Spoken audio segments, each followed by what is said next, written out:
Pemirsa, 2 anggota TNI yang diduga menembak 3 polisi saat menggerebek judi sabung ayam di Kabupaten Waikanan, Lampung masih berstatus saksi dan sedang dalam pemeriksaan Detasemen Polisi Militer atau Denpom 23 Lampung. Hingga kini baru 1 orang yang ditetapkan sebagai tersangka atas kasus tindak pidana perjudian sabung ayam itu. Polda Lampung Kodam 2 Sriwijaya dan Korem 043 Garuda Hitam masih terus melakukan penyelidikan dan investigasi gabungan atas kasus gugurnya 3 anggota Polri saat menggerebek judi sabung ayam di Kabupaten Waikanan, Lampung.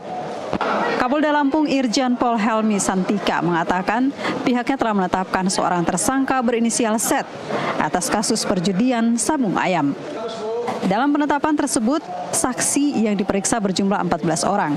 Dengan barang bukti diantaranya uang tunai senilai 21 juta rupiah, sejumlah kendaraan roda 2 dan roda 4, dan peralatan sabung ayam.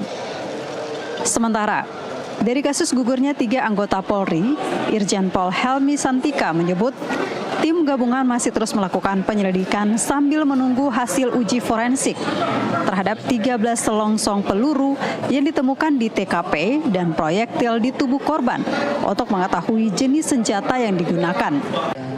13 selongsong ini berasal dari 3 jenis peluru yang diantaranya 8 butir kaliber 5,56, kemudian 3 butir kaliber 7,62, dan 2 butir kaliber 9. Ia menjelaskan saat penggerebekan itu, polisi sempat mengeluarkan tembakan peringatan untuk membubarkan judi sabung ayam. Kemudian terdengar beberapa kali letusan tembakan dari arah lokasi yang menyebabkan 3 anggota Polri gugur. Dari pemeriksaan, belasan anggota Polres Waikanan dan Polsek Negara Batin diperoleh keterangan bahwa terdapat 4 orang anggota kepolisian yang melihat oknum melakukan penembakan. Dari peristiwa ini kita membuat 2 klaster. Peristiwa yang pertama adalah peristiwa sabung ayam itu sendiri, atau sesuai dengan pasal 309 KUHP, dan yang peristiwa kedua adalah meninggalnya atau terjadinya penembakan terhadap petugas pada saat melakukan tindakan kepolisian. Jadi ada 2 peristiwa yang sebetulnya tidak sama. Terhadap peristiwa pertama untuk perjudian, kami sudah melakukan penelitian terhadap sejumlah barang bukti dari TKP, baik itu yang berupa uang tunai kurang lebih 21 juta rupiah, kemudian peralatan-peralatan yang ada di dalam barang tersebut, ada ayam, ada kendaraan roda 2, roda 4, kemudian ini sudah kita cerita yang berkaitan dengan perjudian sesuai dengan pasal 309 KUHP. Kemudian kita sudah menetapkan seorang tersangka, dan ini juga akan bertambah tersangka berikutnya terkait dengan perjudian. Saksi sudah diperiksa sejumlah 14 orang. Sementara itu, Panglima Kodam 2 Sriwijaya, Brigjen TNI Ujang Darwis mengatakan, kedua anggota TNI Peltu Lubis dan Kopka Barsarsyah saat ini masih berstatus saksi dan sedang dalam pemeriksaan oleh Detasemen Polisi Militer 23 Lampung.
Ia pun berjanji bakal mendukung proses hukum jika kedua anggota TNI aktif ini terbukti bersalah. Dari Bandar Lampung, Ponedi Yusuf, jurnalis NTV, melaporkan.